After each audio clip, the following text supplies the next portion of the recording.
did that, yeah. See, I had made Tribulation before that, and not to throw too many, obscure references in, but the thing is, Tribulation is pretty well made, by the way, and as you heard the guy say, it did well. But it's just a montage of received images, don't you say?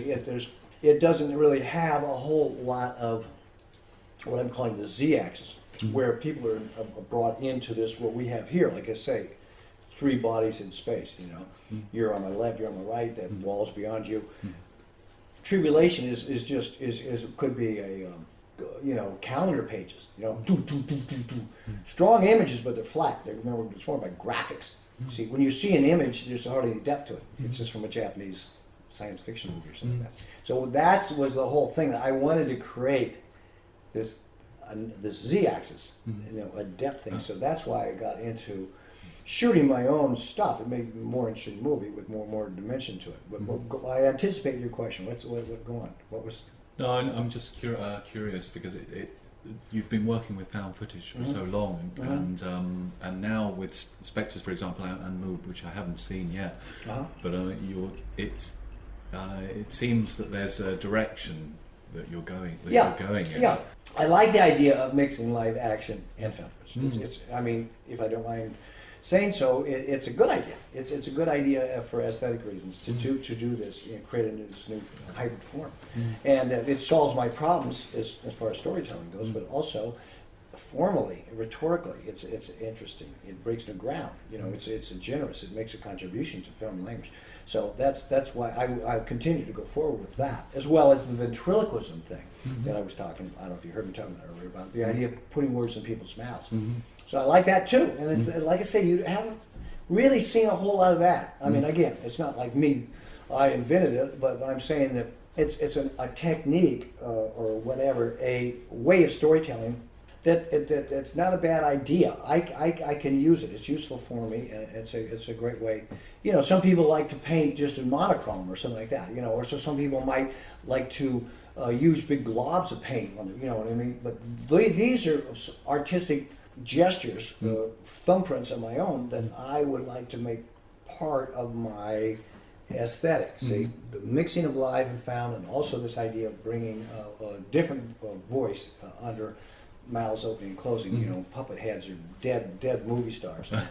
So what's next? Do you have next is the board and the Burroughs to board. I don't know if I already told you. But Guy Debord, you were talking Guy about. Debord, well, yeah, the idea that Society of the Spectacle. That's right, isn't it? Yeah. It's probably a little bit closer to what my own interests are. I'm still interested in the history of ideas. Of course, in a good way, not in an academic way, but in a way that these philosophical strands have made a difference certainly on me, but on the larger generation, and probably the generations to follow, if there would be any, but there probably won't, because there are huge meteors coming down. And that is the idea of the cut up, and the idea of the détournement, as you heard about an hour ago. So these ideas could be, even though of course they're distributed across the 19th and 20th century, they really could be embodied in two figures for the purposes to simplify storytelling. And one, it would be William Burroughs, and the other would be Guy Debord. So let's say, and there's more than three. Of course, you could talk about Freud, you could talk about Marx, you could talk about whatever, Derrida, blah blah blah. You could just name a lot of names. That's not the point. What I'm saying is that here's two figures who are iconic, right, and who do represent these ways of thinking that really have had a profound effect on not only me, but art of our period and basically a whole late 20th century generation of people, a way of communication. Now we have these ideas in the abstract. Again, it's not. I'm not writing an article. I'm having an interview, and it's a flow of words coming out. But what I'm saying is, back to this point of view of watching a film, is there's more embodiment, there's more solidity. So to create a time and a space and movement and gesture, and in fact human figures. Well, the whole tradition of or practice of the cut-up could be identified with Burroughs, and then, again, the tradition of appropriation and the critique of the spectacle in Debord. Okay, so, well, in fact, they were both living in Paris at the same time, in a very small area of Paris, by the way. And Debord famously say he hardly ever went out of this triangle, and he actually would draw pictures, triangular pictures on maps of Paris. You know, that's the derive and the psychogeography kind of thing that the situation is always talking about. Well, all right, so here you got the basically two most powerful thinkers for our entire generation who were living right there in Paris during the same small period of time, 57 to 59 to 60. Now, so, okay, it's obviously just one small step you have to make to say, well, did these guys ever really come into contact or meet? Yeah. So, again, I don't know the answer to that question. So your next and I don't film have to is answer the question. All I have to do is ask that question. Yeah. And so you've asked the question, what's my next movie? And I'm saying, I'm going to basically organize or mount a series of, I don't know, tableaus or scenes or vignettes in which these figures are placed within the environment of Paris through found footage. And their possible meetings and their possible activities could ground a set of arguments that play out the value of these ideas that we've been talking about. Cut up. Magnetic recording, in the case of Burroughs, was totally into the tape recorder, Brian Geisen, you know, and scrambling, you know, and hearing not other voices, but the real latent content, for example, he kept talking about, you know, and using magnetic recording as a weapon, for example, you know, this idea, and also the idea, in the case of Debord, about, you know, the appropriation of popular culture, about creating bubbles, détournement, making these movies, huge collages, the collage essay, you know what I mean, the use of graphics in text and novels, all these ideas which I'm interested in as an artist and as sort of a cultural agent, and I could, in other words, bring them into a narrative, say, in which I got actual bodies and gestures and a powerful kind of drama.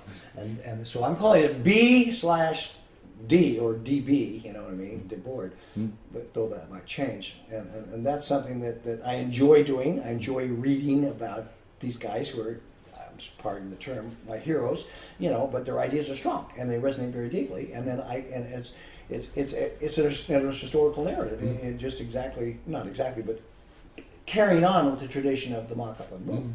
That's exactly what it is. That's wonderful, Craig. Then my final question is, how do you rest?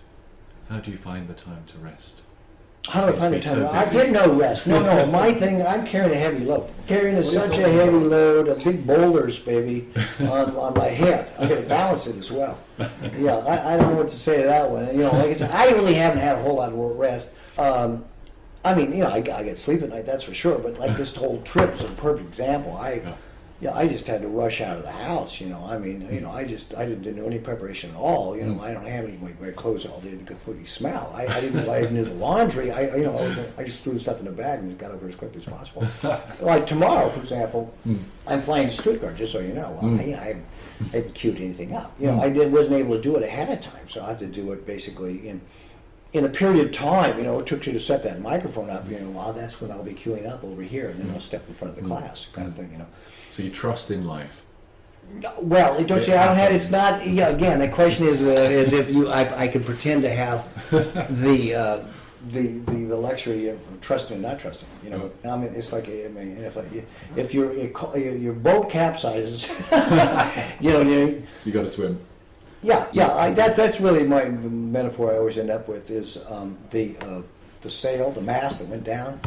Yeah, that's you just get to that and you hold on to that one, you know, and maybe maybe it'll take you to the to the shore, but maybe it won't. But you just know you have a whole lot of choices about which spar you're going to get on.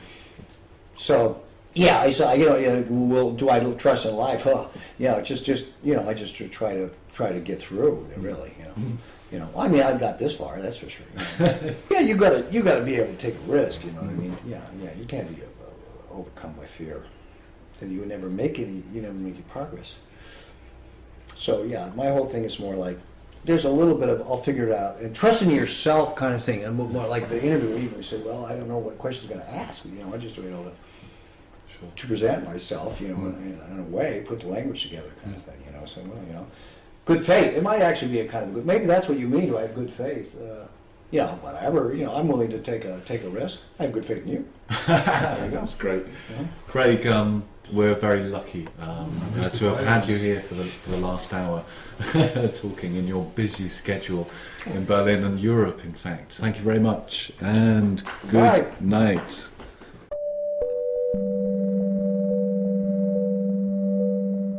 You have been listening to Radio on Berlin. Yeah.